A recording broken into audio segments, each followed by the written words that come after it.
Hello and welcome to the Snowy Mountains Tech YouTube channel. Today's video is part one in a series about our latest project, Megadesk. Megadesk is going to be the Snowy Mountains Tech flagship computer and is going to be built over the next couple of videos. So the first part of our video today is all about the planning and production. We're going to be putting together the Megadesk, and the highlights being it's going to have some pretty cool parts. It's going to have some very high-end parts in there, which is going to be awesome. It's going to have an absolute heap of RGB lighting and that sort of stuff. It is of course going to be water cooled, and once it's completed we're going to be overclocking it to the moon and hopefully getting the quickest computer south of Canberra, and God knows where we'll end up with that from that point of view. But it'd be a great and interesting journey. Just a quick note, this is our first video for quite some time, and so you'll probably notice some changes in the kind of video production as we go through. We're incorporating all sorts of things like close-up cams that start appearing later in the video and that sort of stuff.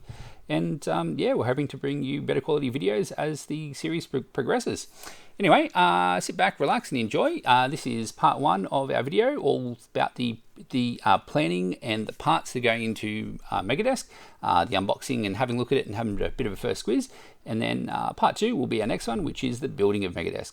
Anyway, like I said, sit back, relax and enjoy Megadesk. Today's video is all about our latest project, the water-cooled PC desk. So what it is it's going to be a PC in a desk that's going to be all custom water-cooled loop. It's going to be really, really cool. So we jumped onto the net and we did a web search for water-cooled PC desk. And as you can see, there's heaps and heaps of really cool things that people have done in the past. People have built them into, you know, glass top desks and sort of prefabricated desks, so you can buy actual desks like this, and we'll go into that a little bit later. People have built them into tubes and all sorts of really cool stuff. Wooden desks, all sorts of cool stuff. The first one that we decided to have a look at was this particular one here. So we decided against this particular one, mainly because it's a pretty cool project, but it didn't have enough wow for us. The idea is you basically have a PC, you put it into a drawer, you slide it in, and pretty cool idea, like don't get me wrong, like really, really cool. But we wanted something with a little bit more wow. So after having a look at that, we moved along to a few other ones like this. This has got a lot of lights and it's pretty cool, a little bit too Larry for us. We came across this one. This is a Razor build. It's a pretty cool build. What we liked about these ones, about this one, was it basically had a glass top so you could see inside. Had lots of cool components. And it has a theme, so it's got that green theme going on there. It's got the triple screens around the front. He's actually got a second computer over the right there, which is pretty cool. Yeah, so we had a bit of a look through. He's got the actual computer components. He's got the water cooling for that, but he's also got all sorts of other cool little reservoirs and little tubes and all sorts of theming going on. So he's got this Y thing going on here, which I'm not really sure what it is. I think it's just a custom reservoir that looks pretty cool. He's also got a cat, but we won't be getting a cat because we've got Bella and she's awesome. So yeah, so it's a pretty cool theme, and we like the concept. We especially like that there's not just the computer, there's extra water flowy bits just to make it look cool. So we're all about a little bit of extra kind of pizzazz and jazz. He's got this bit here that's actually 4 pumps and a bit of it's got a reservoir, and it's got taps to make different pumps connect or not connect, or God knows what. He's also got some funky kind of custom bits that he's kind of thrown in there. He's got all sorts of laser engraved extra bits. So we thought this was a really, really cool mod, and we actually decided to use this as the basis of what we're doing here. Now, one of the coolest things about some of the cases and that is obviously they're all built into desks, and we like that as an idea, and so we wanted to run with that sort of thing. Anyway, there seemed to be some form of a prefabricated desk, so we went and had a bit of a look around and saw what they saw, and we've come to find that quite a lot of them are using these desks here. They're built by Lee, great company, make really cool cases, a lot of water cooling cases in here, and a lot of them are using the DK05F or the DK04F. DK04F does one computer, DK05 is a fair bit wider and does two. Now, like I said, really cool case. There is a base edition, there's the extended edition, and yeah, really nice machine. It has features such as it goes up and down. It's an ergonomic sit-stand desk, which is pretty awesome. So she goes up and down. We've got this is one we'd prefer because a meter wide is not really wide enough for what we want in our shop. So we've got this one that's 1.4 wide, about 800 deep, so the perfect size.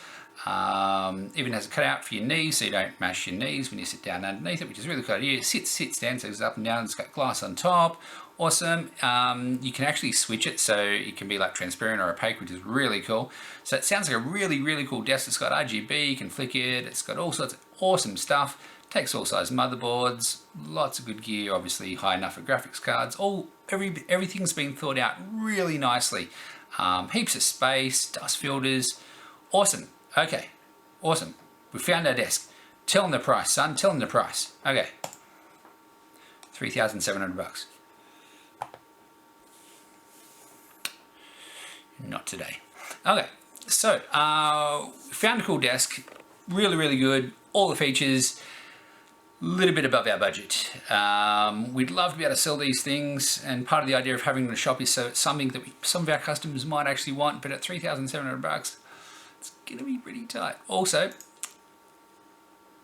it's just not gonna happen. So we thought, okay, love the concept, like the idea, maybe make it ourselves. So we've got the IKEA sit-stand desk, which is in the store. It works really, really well. Let's just replace the top with a desk. So what do? We jump on the internet and we think, desktop, how do we get a desktop? So, had a bit of a look just to see what things are worth. Piece of ply, 25mm thick, so about an inch thick. Yeah, awesome. Size enough that we can chop it down to the right size and we'll have a few extra bits for the sides and things like that. $130. Whew. Pretty cool, like a lot of extra effort, but we can still get away with this thing rather than $3,700. So, and then I was thinking, a door is actually the right size because we're about 800 thick and 2 meters-ish long.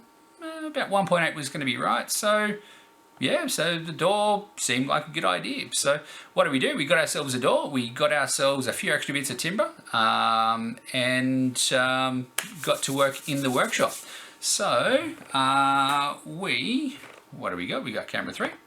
So we basically got to work, did a little bit of sawing, did a little bit of chopping, did a little bit of painting, and we have ourselves a desk. So we're going to be able to sit in here. We're going to be able to have a piece of glass that's going to come across here. We're going to put our computer in. There's going to be lots of space, lots of cool stuff. Glass, desk, computer, lights. Can't forget about the lights. So that's going to be pretty awesome. Yeah, so that's how it's going to be. So we have ourselves a concept. We have ourselves a desk. We have done a little bit of woodwork. We've got ourselves set up. So the very next thing that we need to do is we need to get ourselves some parts. So we shall introduce you to the contents of the desk. Okay, so first part of building any computer, apart from getting the case, which you already have on the table, is getting your motherboard in, because everything plugs into the motherboard, so that's the first place. So, our Aorus X570 Aorus Pro Wi-Fi motherboard. That was squiz. Doing this upside down, so it's a little bit weird, but that's okay. Comes in a nice static bag, of course, just like all motherboards do. Whew.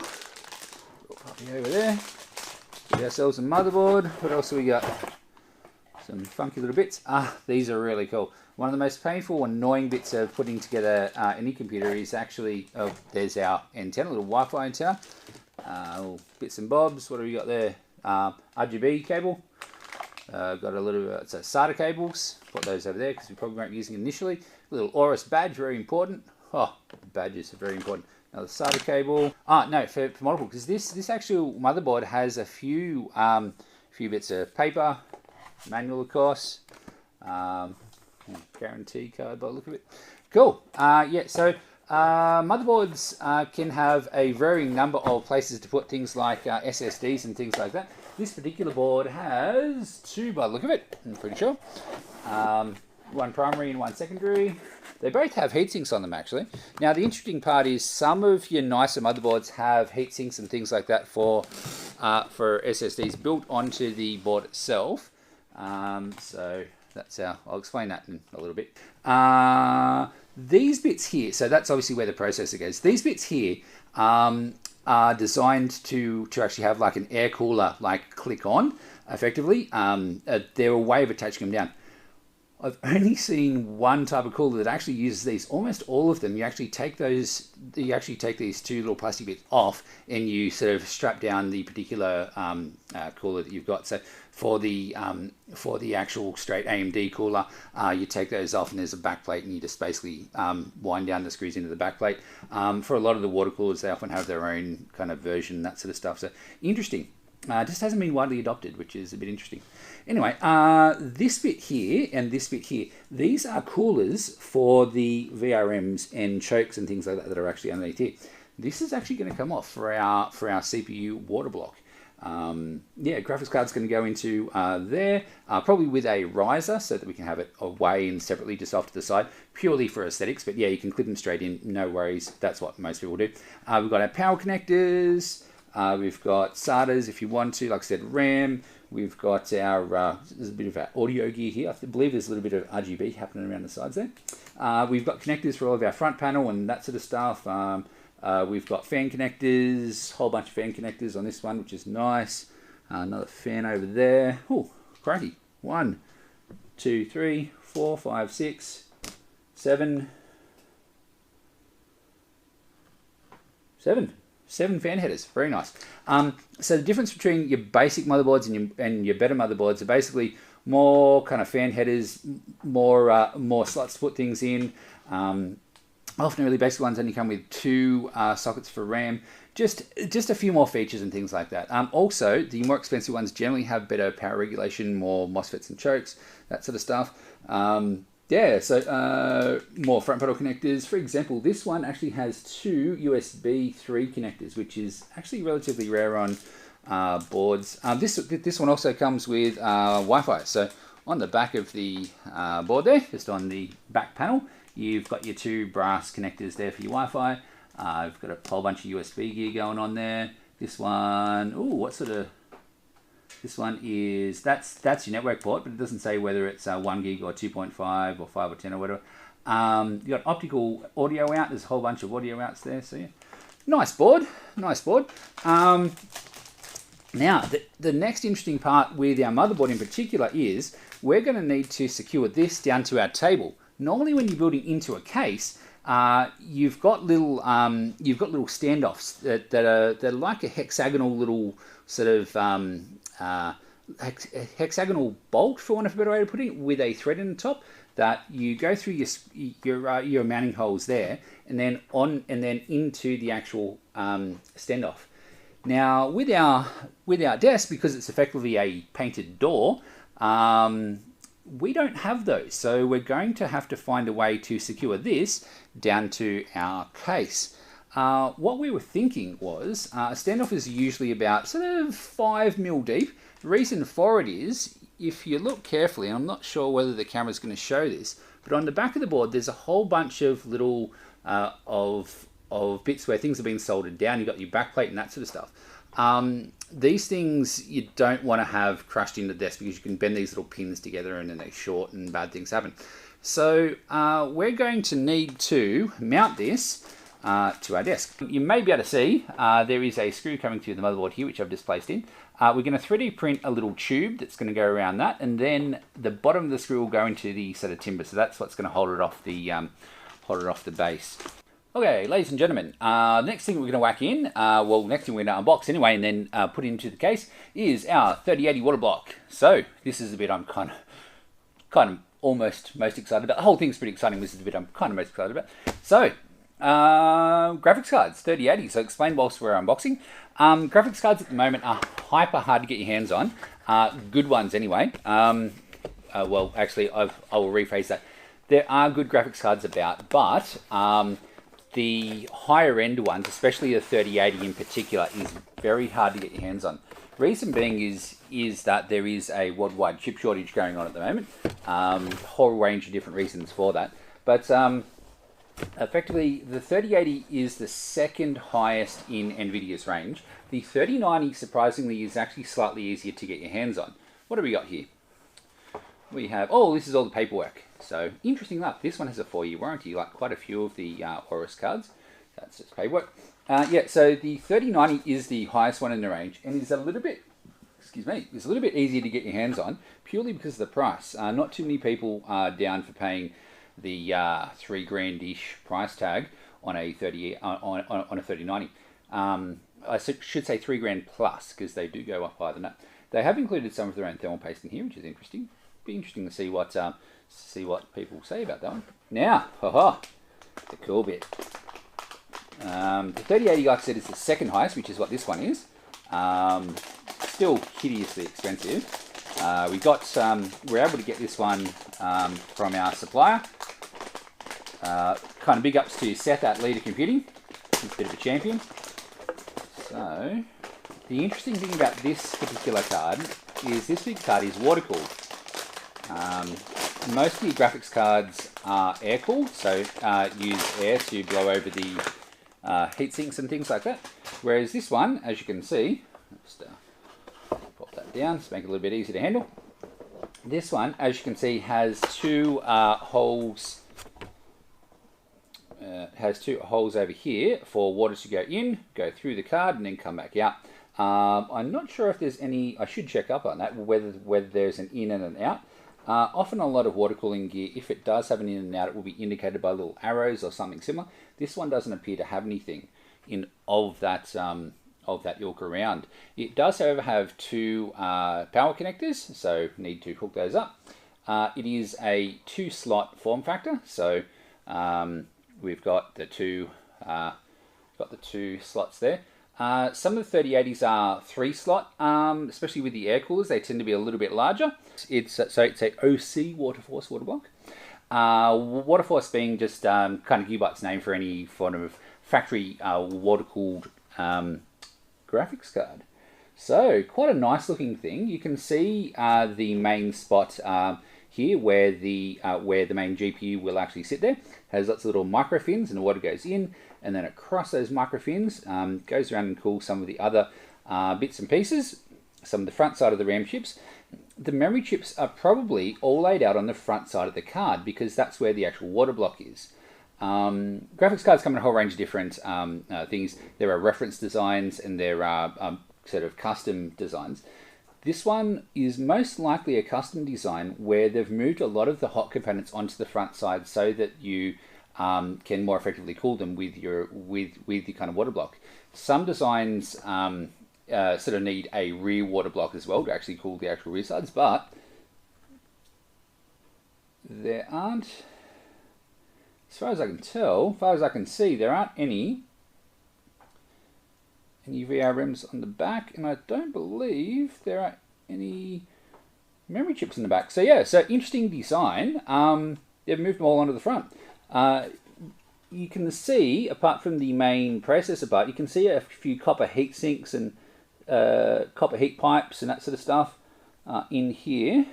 So yeah, pretty cool. Awesome. It's very, very long, I must admit. That is one thing I did notice. It is very long. The actual board itself finishes here. So what is in this section here, I do not know. Hello, bloody plastic. There you go. It's that section there, that last section, that section from there across there, is literally just two actual power connectors and then a cable going that way. It's a bit ridiculous. Oh, on the back there's also a OC and a standard switch. It's currently set to OC, of course, because you want it to run as fast as possible, especially coming out of the factory. But yeah, oh, there you go. So the last bit is all plastic. The memory chips have been moved to the front, which is a great idea. The last bit of plastic is a bit weird, but anyway. Looks good apart from that. Apparently there's RGB in there and all sorts of good stuff. There you go. Rock and roll. This is going to be a great card. Very excited. So we'll go and place that in the box, and then we'll get our next bit. Power supply.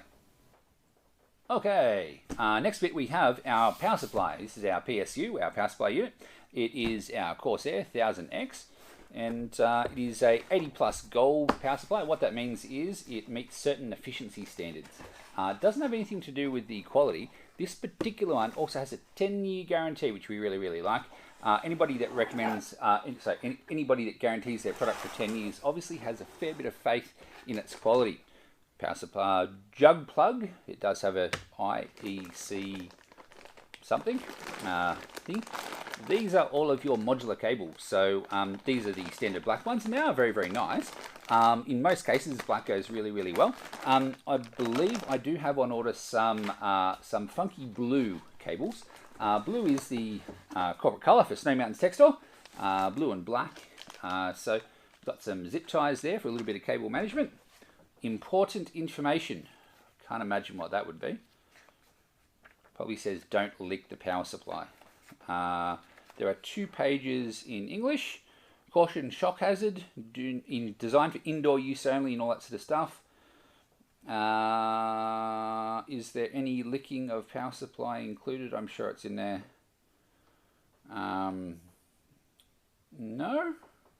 No licking of power supply. We're going up in the world, people. We're no longer being warned not to lick our power supplies. That is a comforting thought. So, that is that. Let's have a bit of a squizzy see. It tells you what sort of cords you're going to get on the front there. A few of them. Main power supplies and all sorts of other things. Let's pop that there. Let's check her out. So, of course, the old phone. Should have turned that to silent, shouldn't we?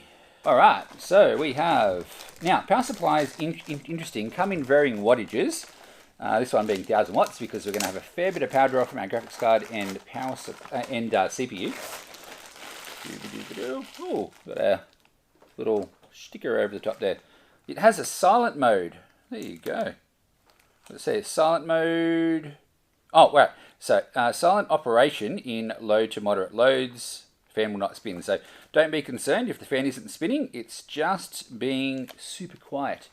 It's being very, very thoughtful. Very, very thoughtful power supply there from Corsair. Very good. We, of course, have all the usual peels, little plastic peels going on. It's always very, very, very nice. Some people get very, very excited about it. I do love a good peel myself.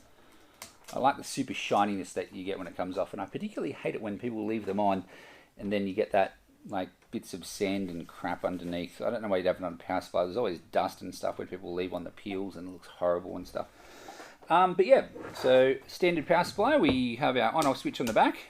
Classic rookie mistake, which I've done many, many times, is leaving that off and wondering why the computer won't turn on. We've got our jug plug there. Get our lovely Corsair branding, which often pokes out the side of a lot of modern cases on that side. And then we have our modular interface on this side. Let's turn it back over. Yeah.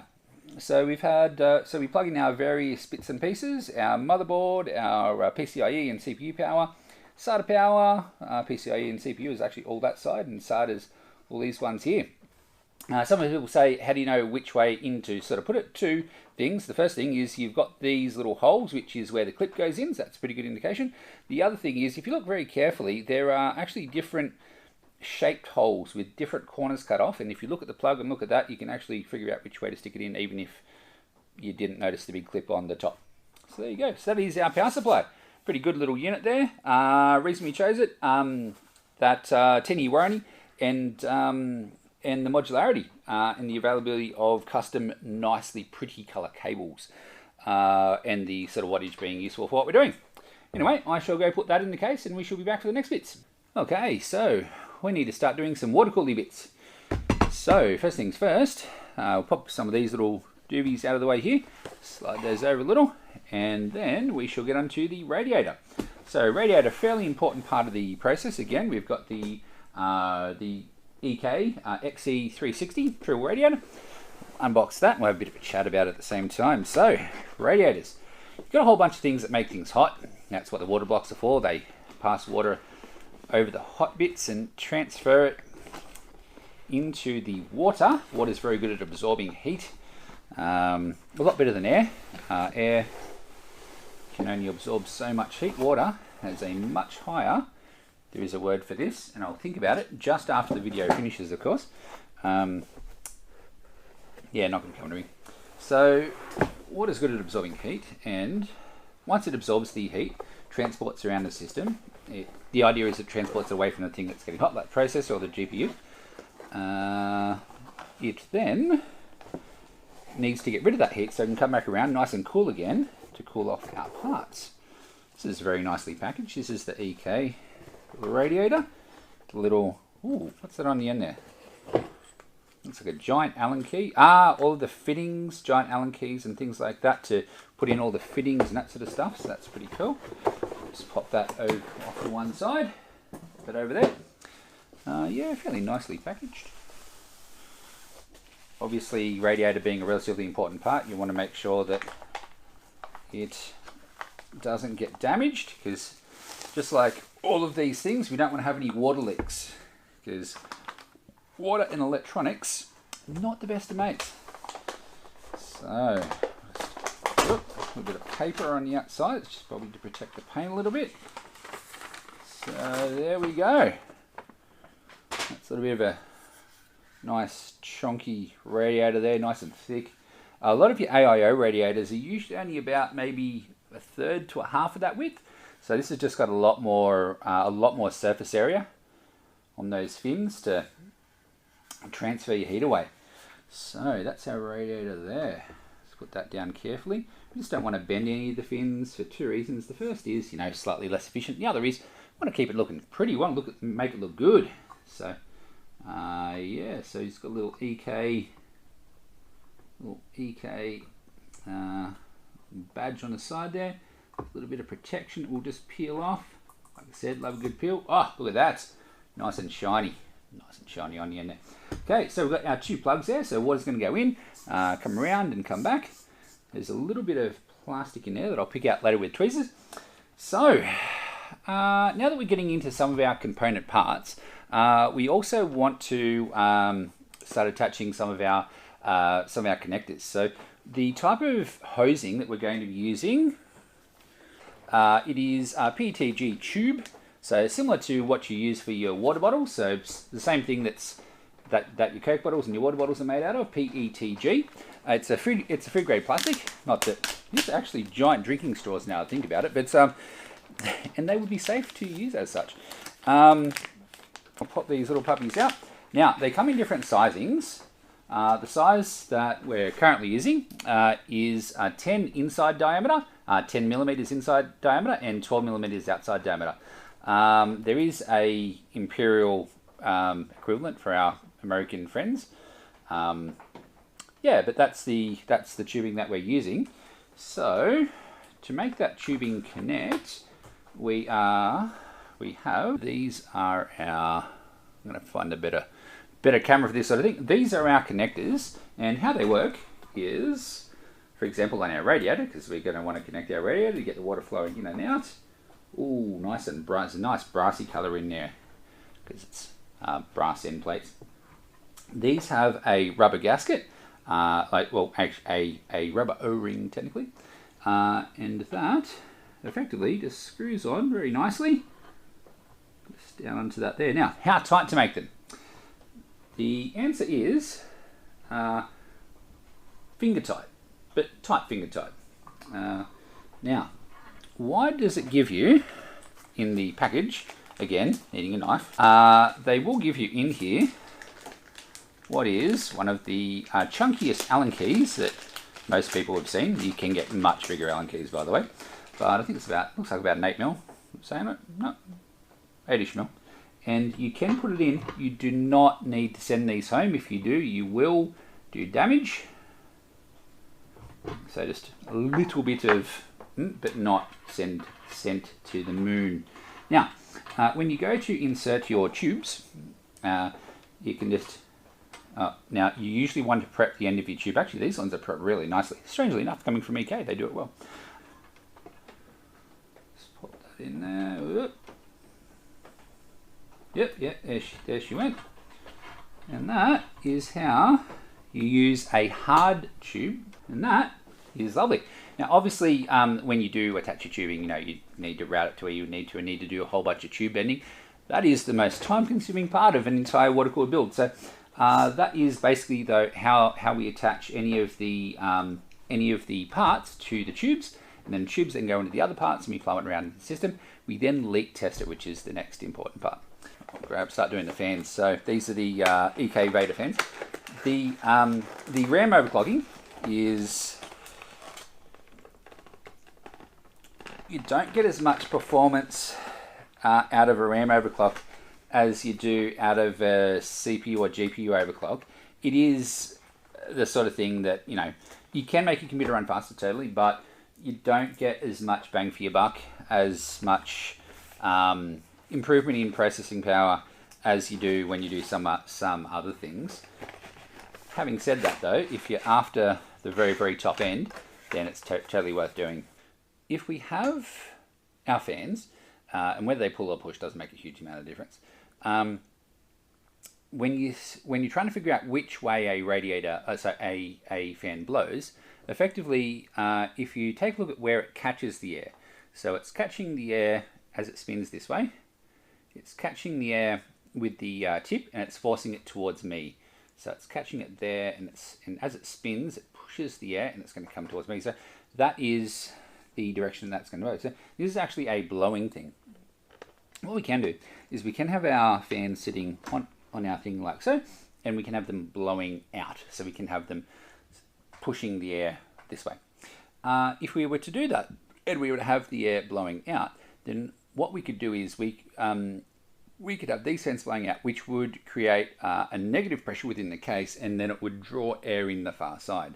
So we're going to have vents along the far side, and if we have it facing this way, we would be blowing the air out and creating negative pressure on the inside, and then the air being drawn in, coming across our components and then out the other side through the radiator.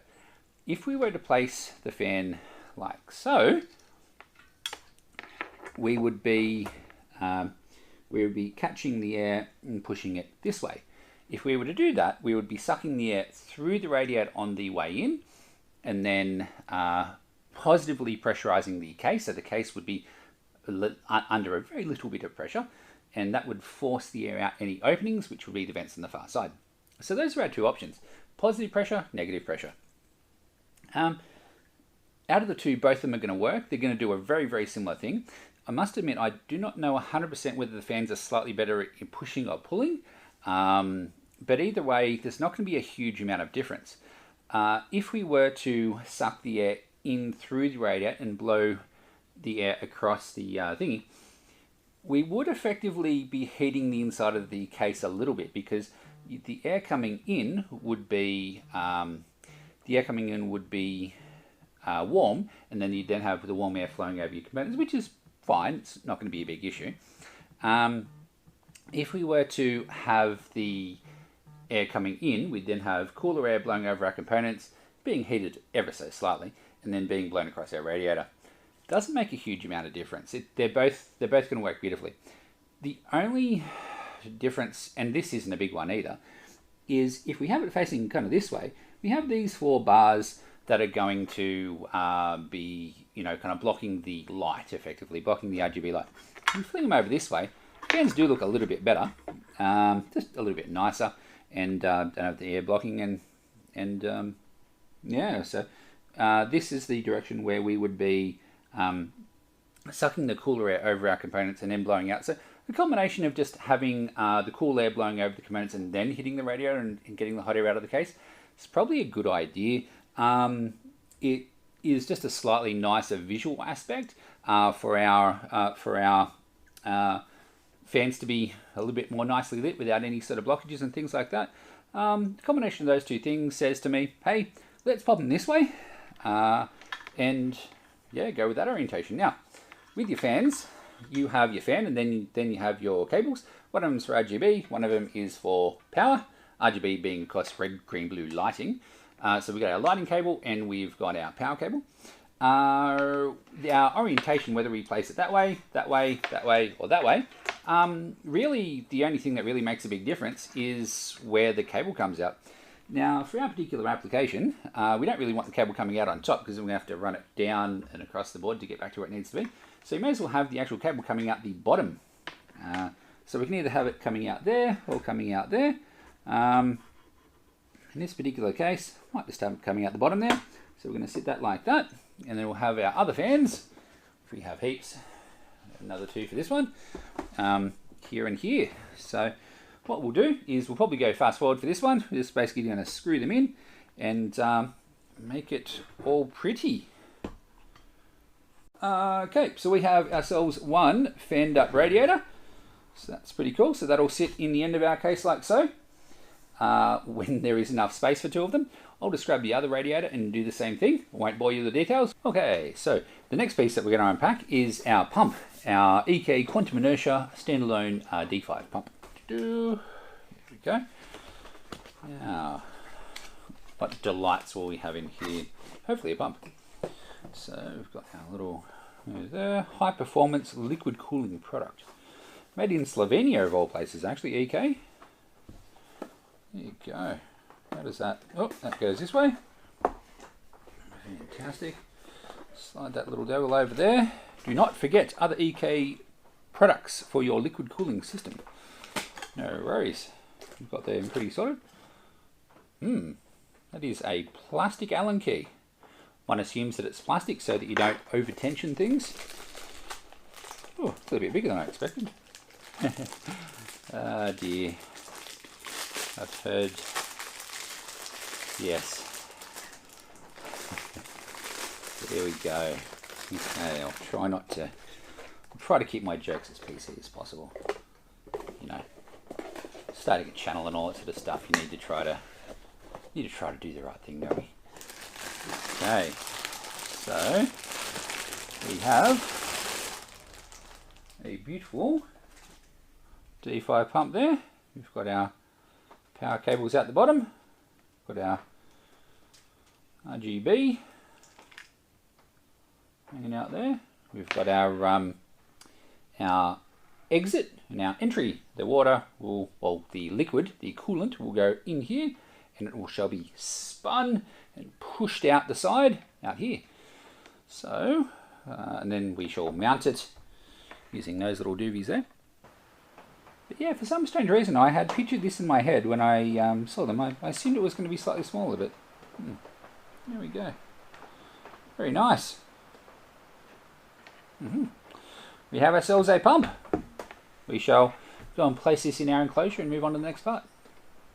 Okay guys, the next part we're going to unpack is our flow identicator. I prefer to call it a flow visualizer. What it basically does is it's a little wheel that spins, and of course I still don't have my knife. I'm going to remember that one of these days. It is a little device that basically spins when the water is flowing. The reason that this is a good idea is that, especially if you don't have a fancy dancy kind of digital one, is that it basically lets you know whether your coolant is moving. Now the reason you want that is because if your coolant isn't moving, your stuff isn't cooling. So you can get a fair bit of heat build-up in the actual block itself, and if there isn't more coolant coming in to move around to go through the radiators to cool off to come back, then your block is effectively heating up that water and heating up that water, and the block's going to get hotter and hotter, and eventually you're not going to be cooling anything. Your GPU, your CPU, your RAM, or whatever it is else that you're cooling, SSD, etc., etc. So this little device here, which of course has connectors on each side, is it's a kind of little wheel, like a little impeller that basically just turns around and around and around, and you can see that it's turning around. It has 1, 2, and 3 spots where you can have water coming in and out. We'll probably have it going in and then coming out the other side, and it'll just sort of spin there and let you know that it's moving. Pretty handy dandy little thing. I like to think of it as a little bit of a safety device, just so that you know, so you can see at a quick glance. It's a little bit easier to diagnose whether or not you have coolant that is doing what coolant's meant to do, which is moving around, doing its job. So there you go, that is our flow indicator. Pretty funky little device. We shall pop that into our case, and then we shall move on to our next part. Okay guys, the next part that we are going to do is our temperature and water flow meter. This particular one is a thermal take job. It's the only thermal take part in our build, this particular build. Thermal take parts, nothing wrong with them, just that we're trying to do a bit of an EK theme this particular time around. This thermal take part is all brass, so we don't have to worry too much about any sort of different metals and other issues going on there. Actually, sorry, copper, not brass, copper. Copper and ABS. So, what does this particular part do? It tells us the temperature and the flow rate. A little bit similar to our flow rate spinning little water wheel situation.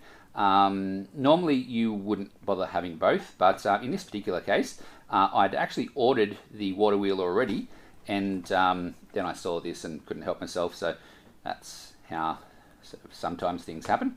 We're just going to cut this open, and as before, I don't have my knife with me, so I'm just using a particularly sharp screwdriver just to pop open the little bit of sticky tape on the back there. So pop that open there, see what we have in the box. Alrighty, we have ourselves a few little bits and bobs. Apart from some documentation, obviously, being a little electronic device, it probably has a setup guide and all sorts of other things there, which is all cool. We'll pop those back in the box, worry about that later. Doop-a-doo. Oh, please read before installing. This should be pretty good. Do not lick. Although it's copper, so you probably could if you cleaned it out properly. I recommend use to run a pre-installation test outside the PC prior. Make sure that the water cooling stuff is secure. Yeah, basically leak test. Leak test, leak test, leak test. Because they're quite concerned about you springing coolant into your very expensive computer, because that would make everybody sad. So absolutely. We have ourselves a little power device here. This is powered off your SATA controller. The other end goes into the device. What else do we have? We have, of course, this looks a lot like a USB connector. Pretty sure it's a USB connector. Alrighty. So, oh, it's smaller than what I thought. There you go. I was a little bit, oh, it is. It is quite petite, quite small. There you go. Yeah, I pictured it to be larger, but there are enough of those jokes flowing on the internet anyway. Oh, we've got little buttons for up and down. That's pretty cool. We've got set, Celsius and Fahrenheit for our American friends. It comes with the two little end caps. We're going to pop those off and pop on our EK connectors, of course. And on the back, we have our DC in for our power coming off SATA, and we have our sync cable. That will be so that the computer can, you can get the reading in software. So that's pretty cool. So those are all of those. It's pretty funky. What do we need to do to get this ready for installation into our system? We probably just need to pop off those two little end caps and whack on our EK quantum torque connectors. So we'll grab fittings, sorry. We'll grab 2 more of these. We're getting through the fittings. We've got 3 boxes of them, 6 in each box. So 18 connectors. You'd be surprised how many you do actually get to. Every device that you attach needs to have, that's our next lot of connectors for when we need them. Every device that you attach needs to have connectors. Your standard connector is your 1/4 inch connector. So is your 1/4 inch thread. And again, we've got, that looks a lot like brass. That looks, wait a second, that looks like brass. On the back of our packet here, it says it is made of copper and ABS. The inside of that all looks pretty brassy to me. But anyway, slightly concerns me because, like I was saying before, you need to be a little bit careful mixing brands, because mixing metals can sometimes cause problems. But if it says that it's copper and ABS, and I look on the side and see brass, I'm assuming they've just added a little bit of brass and forgot to put it on the packet. I'm just hoping they don't have any aluminium in there, because apparently the EK, coolant and aluminium aren't the best of friends. So there we go. Alrighty, we've got our EK connector on one side. We'll pop that little plastic end cap off there. And pop our EK connector on the other side. We've got our O-ring on there, little rubber O-ring. Beautiful. Now, one of the other little benefits of the particular color I've chosen, which is what known in the EK world as black nickel, is that it actually goes well with almost anything that you connect it to. So this is a sort of matte black sort of device, but the actual black nickel there looks quite lovely. Going onto different color motherboards, the black nickel always seems to look pretty spunky. So yeah, so just a little choice. You may not know exactly what you're going to be connecting in the future, so choose a color that blends in nicely. Yes. Alrighty, so that's our device. We shall pop that into our case and give you guys a bit of a squeeze there. Should be pretty cool. Pop that over there.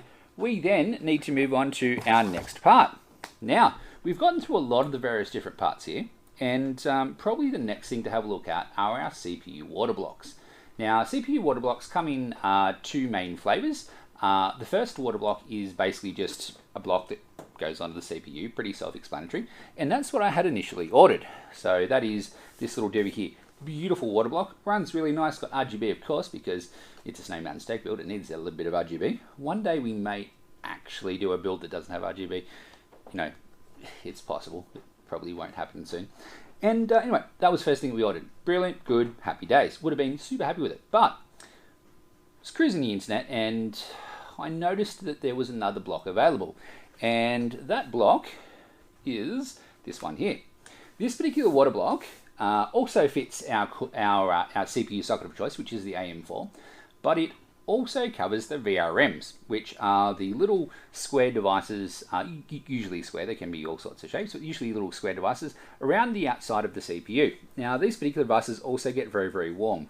They're part of the power management system that conditions the power before sending it to the CPU. Now, normally these are covered by a little air-cooled sort of heatsink, and yeah, it does a perfectly good job. This build was meant to be a little bit more of an extreme build, so I ended up ordering this, and it's amazing. It looks really, really cool, and of course it's a little bit bigger and has a bit more RGB, and it cools more stuff, so definitely fits the bill. So when we pop her open, we have ourselves our little thingy there.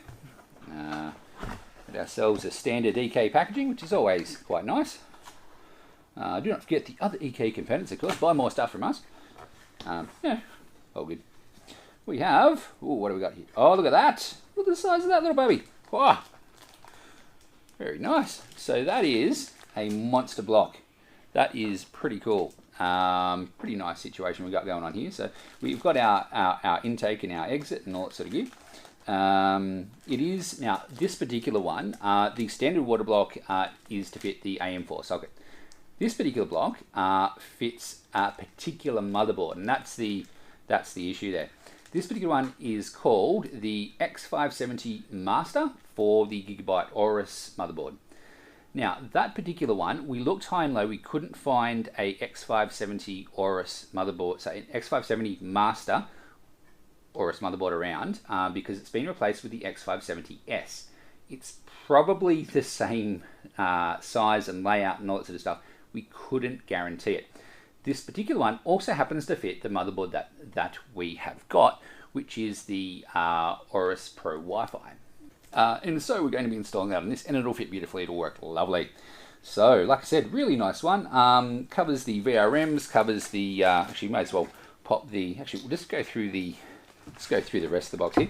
We've also got some thermal paste. We'll probably end up running our thermal grizzly. It's a bit of a shop favorite. Tests very, very well. The EK stuff is great, so I wouldn't be concerned there. But we just like to make things as absolutely perfectly as we possibly can. So yeah, but it also comes with a bunch of screws to hold things down. Comes with the, oh, now this is, oh, this is an interesting one. This is, these are thermal pads. Now they come, the very important thing is they come in different thicknesses.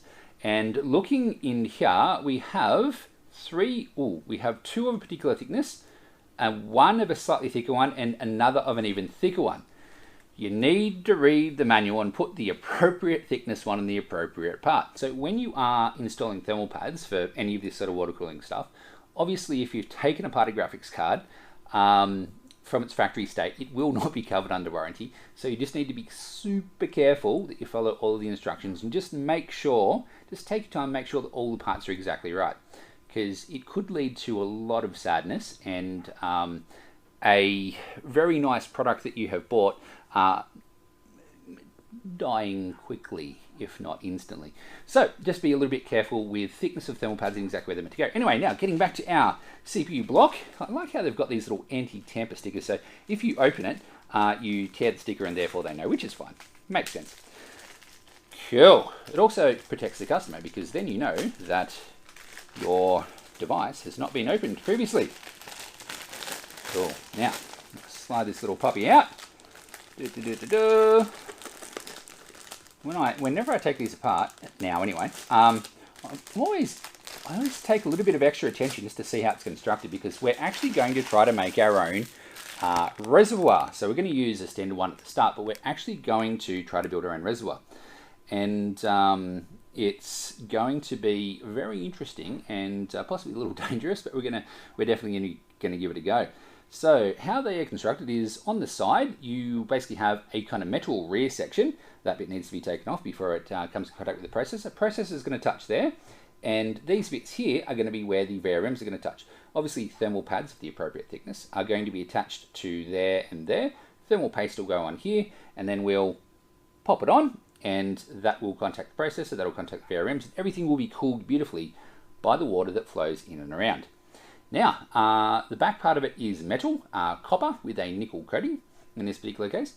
So that will absorb the heat from our various hot things. Now, once the metal has absorbed the heat, you then have a plastic, well, effectively a acrylic, or there's a special term, acryl or some other thing like that, that is basically the plastic goes on top. That then goes on top with a little black rubber gasket that goes around. That holds the water in between the metal and the acrylic. And there are little channels which are obviously carved around that allow it to flow in certain places and not others. That is then pressed in place by your various screws, which you can see all around the place there. So your water will flow in, will flow around over the VRMs, over the processor, out and off to your other parts. And of course radiators can come back around and do the cooling, which is all pretty cool. Now, on top of that, we also have, and I can't actually see where they're, oh, they might be, oh, no, that's a screw. I don't know where they are, but somewhere in there are also some LEDs, because LEDs are awesome. And that's how we roll at Snowy Mountains Tech Store. LEDs everywhere. So, they are of course controlled by the cable. There isn't any power required for this particular device because it's not running any pumps or anything like that. And the amount of power required for LEDs is enough to flow through there. So that is our water block that we are going to be using, which is going to cool our VRMs and our processor. It is very, very nice, a beautiful piece of equipment there. Okay guys, so for our next part that we're going to unpack, we have actually already unpacked it. It was in here. It is our EK leak tester. So what the leak tester does is it basically allows us to see whether or not our completed water loop has any leaks. The reason why we want to do that is because if we have leaks, then we have water coming out of our loop and being inside of our computer. Water and electronics, as I mentioned before, are not the best of friends, and this is a bad situation. So to stop that from happening, what you do, once you've built your coolant, once you've built your loop and you've bent your pipes and or your soft tubing, and you've connected everything up and you've got your whole loop going, you've got your before you put your coolant in. By the way, what does the coolant look like? Comes in a bottle. Before you put your coolant in, you've just got air in there, and that's all cool. You attach your leak tester, which is basically a pump with a pressure gauge on it. You attach your leak tester to your system, so you can, it's basically kind of connector on. And then I'll just put my finger over the end just to pretend that it's connected and to a sealed loop. You then make sure that the tap is on so that the pressure can get through. And then if you're doing this in one hand, you give it a little bit of a pump, this bit here being a pump. You can pump it up, and as you can see, the little pressure gauge builds. Now, my finger's pretty good, but it's not perfect for holding things in. So if you have a slight leak, the gauge will be going down. And you go, there's air escaping, which means that water could possibly be escaping, and that would be sad. So instead of that happening, you can then go around and listen and see where your air is escaping and fix the problem. If there was water in that case, your water would be escaping, and it may fix your computer instead of fixing the problem, which would, I suppose, fix the problem, but then it would be sad. So what you then do is once you've tightened everything up and you've checked everything and you think you know where your leak's coming from, or even if you've just checked everything and just want to test it again, you then attach it back to your system, give it another pump. Now, they recommend testing to between, EK recommend testing to between 1/2 and 3/4 of a bar. I think a bar is about 30 psi, 15 psi. Not too sure. Anyway, you test it to the appropriate thingy, and if you can attach it and leave it there for a while, let's go with, I like an hour. Hour's good. See what happens. Probably don't need to go that long, probably 5-10 minutes is fine. But if you're still holding the pressure that you had at the start, you're pretty good to go. And if it'll hold 1/2 bar of pressure, when you've actually got the liquid flowing around, there's actually, tiniest little bit, maybe 0.1 of a bar of pressure or something like that, just as the pump sort of pushes things around. You're not going to have anywhere near that amount of pressure. So if it can hold 1/2 bar, it'll definitely hold your water. So that is your EK leak tester. What do I like about the EK leak tester? It's actually all made of metal. Some of the other brands ones, they're perfectly fine. There's nothing wrong with them, but they're made of plastic, which is cool. There's nothing wrong with that. But I do particularly like just the quality of the EK one. It's solid. It looks the bits. It's nice. It works. Yeah, it's not that much more expensive. So yeah, EK leak tester. great piece of equipment, and we'll definitely be using that because I really don't want to destroy several $1,000 worth of computing gear. For two reasons. One, they're pretty hard to come by, and two, you know, although I run a computer store, I'm not made of money, so I don't want to be wasting several $1,000 worth of bits just because I was a little bit lazy and wanted to hurry things up. So that's our EK lead tester. Now, the next little bit of equipment, we need some coolant. So in our particular case, we're going to be running with the EK cryo fuel. I don't think it's exactly cryogenic because cryo would imply, you know, kind of freezing, and we're definitely not running subambient because we don't want the condensation on our bits that can come with that. But it's called EK cryo fuel. It is basically distilled water, some corrosion inhibitors, biological inhibitors, so you don't get fungus and all sorts of weird, you know, algae and stuff growing in your coolant loop, because that would be sad and bad. We've gone with the clear because we're going to start off with clear, and if we want to dye it, then we'll probably end up dyeing it with something, but so I'm going to start off with clear and go from there. So that is our coolant. Now we've got 1 litre. I have no idea what the complete volume of our system is going to be. We'll start off with that and see how we go. We may end up needing to get a little bit more coolant because we're planning on doing some pretty funky things and we're using a few more components than is in the standard system. But yeah, we'll start off with that and go from there. We'll probably use a little bit more of the EK cryo fuel clear if we do end up needing some more. But yeah, that's going to be our coolant of choice. Generally choose your coolant from the same manufacturer as your parts have come from, just for purposes of compatibility and that sort of gear. So that is our coolant. Okay, ladies and gentlemen, next part we're going to have a look at is our reservoir. Now I have 2 parts in front of me, as you can see. Our reservoir is basically for having a good amount of liquid just in front of the pump. Now the reason you want a good amount of liquid just in front of the pump is because if your pump runs dry, it gets very cranky and dies. So especially, they are basically liquid cooled and all that sort of stuff. So by the way, the parts that we've got in front of us is a tube from EK and one of these EK Res X3 110s. Now at the time that I was looking for them, you could only get the 110. You couldn't get a giant tube version. So what I decided to do was I decided to get one of the 110s, and as you'll see, you can convert a 110 to a much larger reservoir. Whoop, doesn't want to come out. Into a much larger reservoir by effectively taking off the 2 end caps, which are kind of the difficult bits, the expensive bits, and then putting a longer tube in the middle. So we just got that there. Got our popper open. Ooh. This is a little plate that helps stop turbulence just in front of the intake. We have a couple of holders, so if we can clamp our reservoir in, and then we have the reservoir itself. And of course, we have a little book at the bottom. It probably says don't drink the coolant or something similar. Don't drink the Kool-Aid, depending on where you are. I don't know if that joke is too soon or not, but anyway, let's move on. So I'll pop that off, give that a bit of a unroll, pop that out of there, stay. And we have our reservoir. Now, this reservoir is very cute, very nice, very small. We are putting it into a giant desk though, so we thought it looked a little bit odd.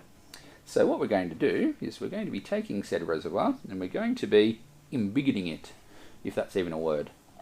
I was never any good at English.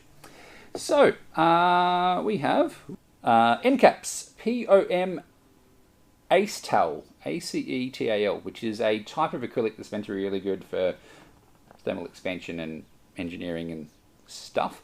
The tube is acrylic, and the holders are fiberglass, apparently. Fiberglass, nylon, or POM Actel material. So there we go.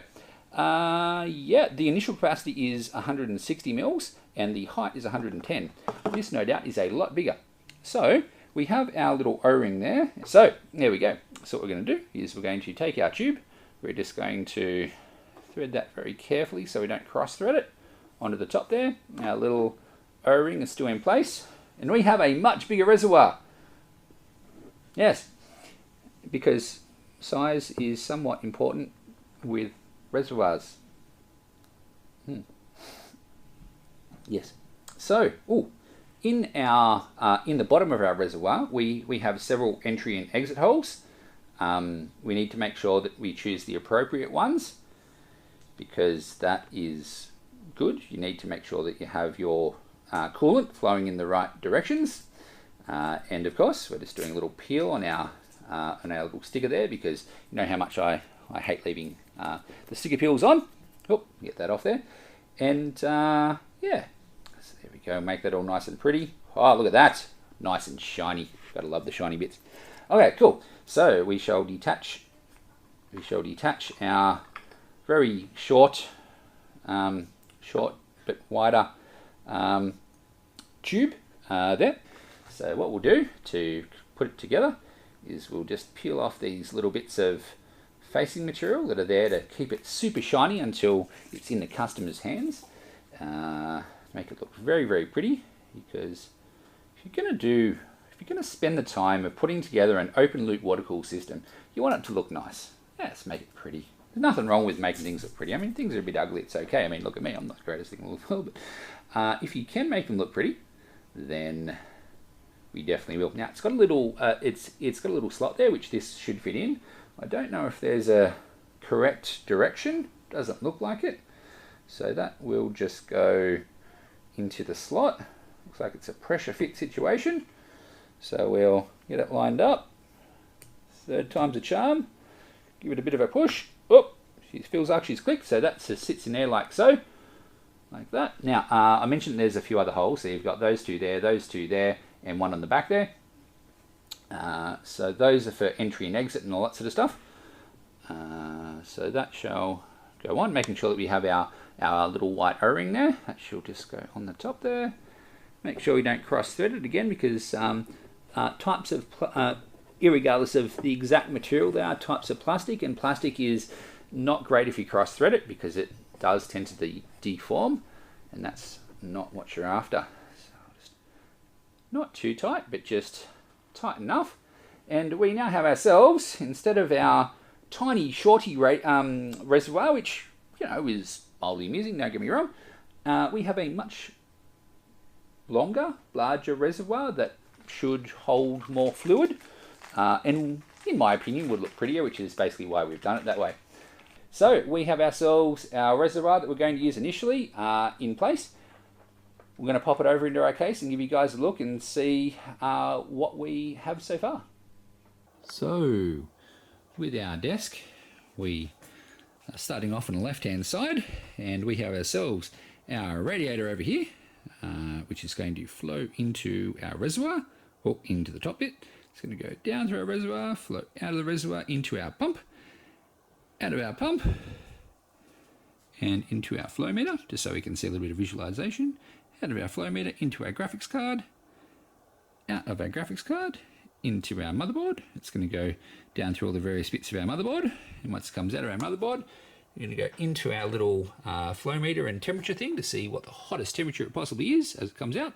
It's going to go around the back of the power supply, because the power supply is not being cooled, into our radiator. Out the other side of our radiator, run across the back, into our other one, in, and through again. Woohoo!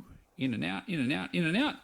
And basically, that is how our desk is going to be set up.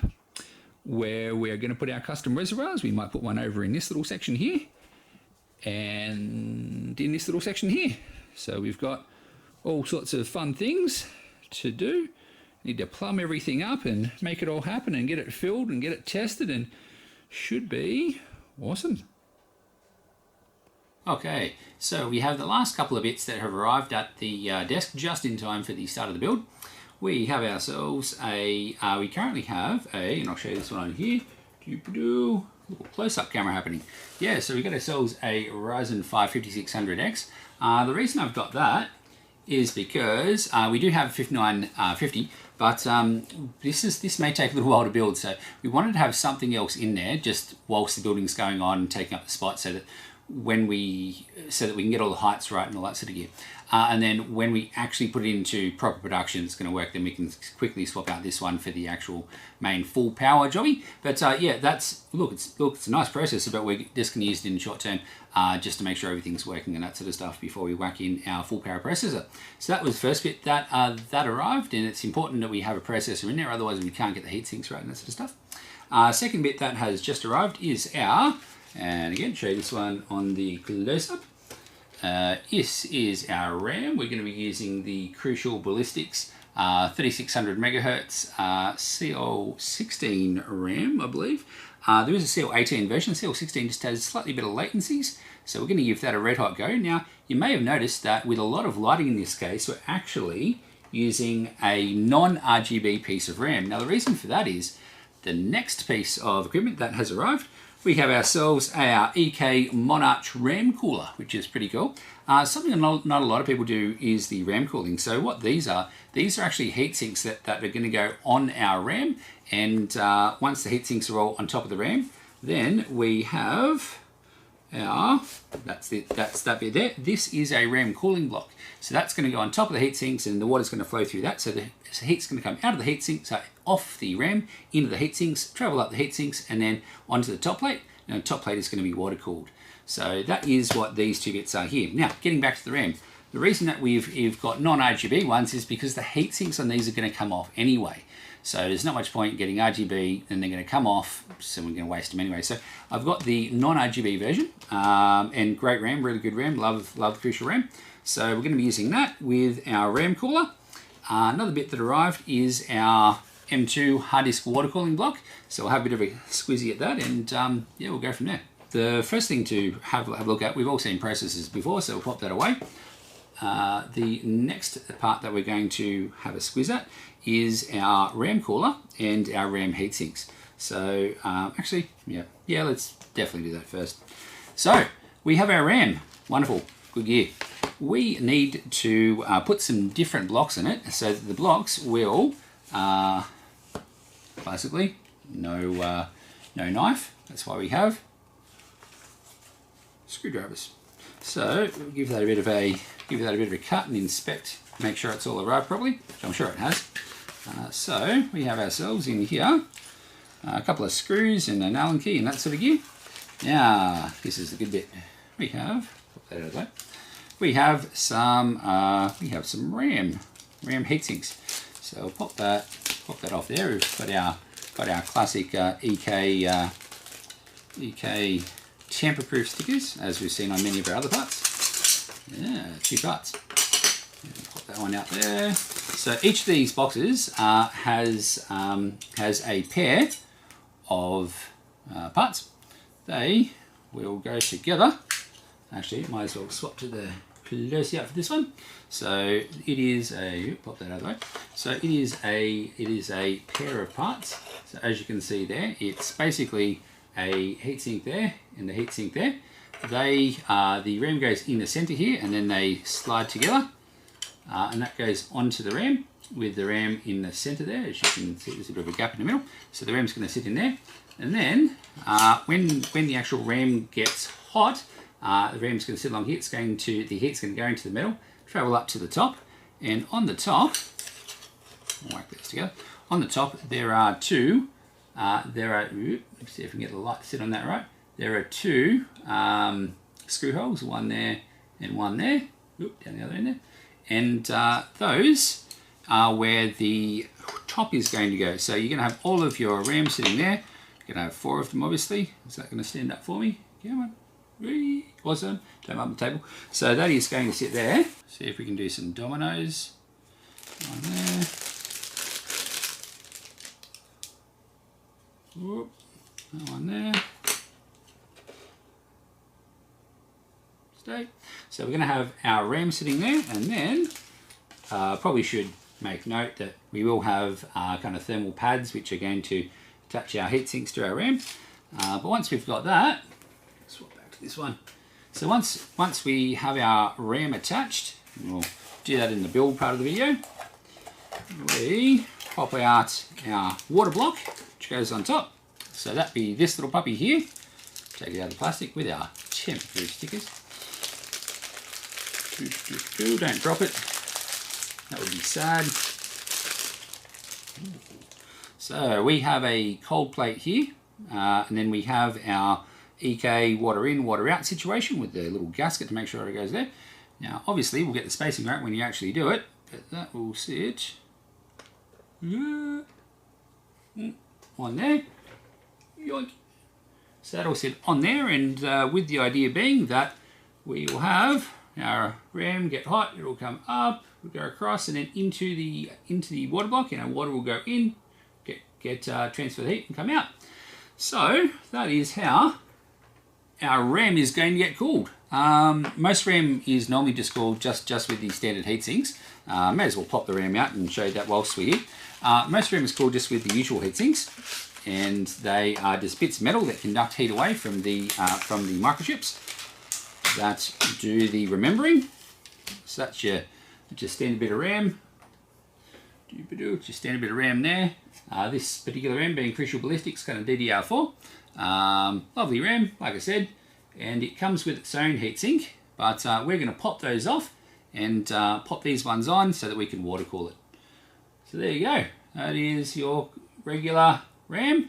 That's your water cooling system, and that is how we are going to be cooling our RAM. So we have ourselves our SSD cooler.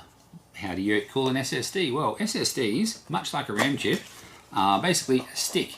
So the easiest way to cool that stick is to sandwich it between a water block and a backing plate. So with just that idea in mind, ooh, we've got a little peely thing. No, it didn't peel off very nicely. So we have ourselves, and I'll whack that on the old close-up, because that's, and we also have ourselves a backing plate. You can see the shape there of the backing plate.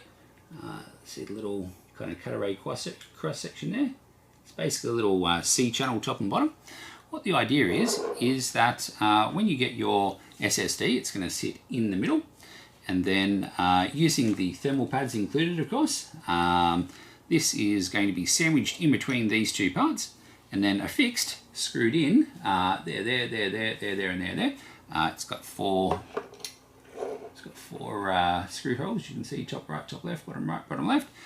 It is then going to be sandwiched together so that it gets squashed, and the thermal pads will help the heat to be transferred to the front, and then water will come in, go across, and go out, and it will cool our SSD, allowing it to run faster and quicker for longer, which would be great. That pretty much concludes our unboxing of all of our various bits and pieces. We'll go put these in the actual case there, have a look at how the whole thing is going to go together, and so that's the planning process and the parts that are going into making Megadesk. If this video has inspired you to start your own journey of creating your own computer, whether it be for gaming or video production, YouTube, whether it be for running your business or whatever type of computer you're looking to make, whether it be water-cooled, air-cooled, or God knows what, and you're in the Snowy Mountains area, or even if you're a little bit outside and want to pop down to the store and have a chat with us, no worries. We're in Snowy Mountains, New South Wales, Australia. If you're not going to start your own computer, but you still want to see how we're going to go with our second part of our putting it together, that's in our next video. Probably the best way to make sure you're kept in touch and make sure you see it is if you subscribe to the channel, give us a like, and click the notification bell. That'll send you a notification for when the next video in the series, which is the building of Megadesk, is going to be uploaded. That'll be awesome. Until then, stay safe, enjoy, and yeah, cheers from Brad and all the team at Snowy Mountains Tech.